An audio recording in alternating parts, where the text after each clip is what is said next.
Namaskar, welcome back to eLearners Hub. You are watching cloud computing tutorials and we are looking at a demonstration of implementing infrastructure as a service using Citrix XenCenter. In the last video, we saw the installation of Citrix XenCenter and also the Windows 7 virtual machine that will be used as the storage space or the storage pool for the Citrix XenCenter. So to access the Citrix XenCenter, we require a client machine. So we will be installing the Xen client software on our host machine, that is our Windows 10 machine. So let's see how to install the Xen client on the host machine.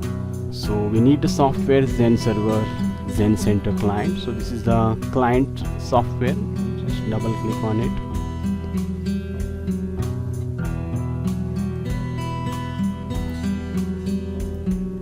Click on next, install. Installation process will begin. Installation is very simple, just like any other software that we install. So very much similar to the VMware vSphere client, and yes, the installation is done. So if you like the video, click on the like button and share your views and suggestions with us by writing in the comment section. Encourage us by subscribing to our channel, and please do not forget to click on the alert bell so that you won't miss any video uploaded on our channel. See you in the next video with a new topic. Till then, take care.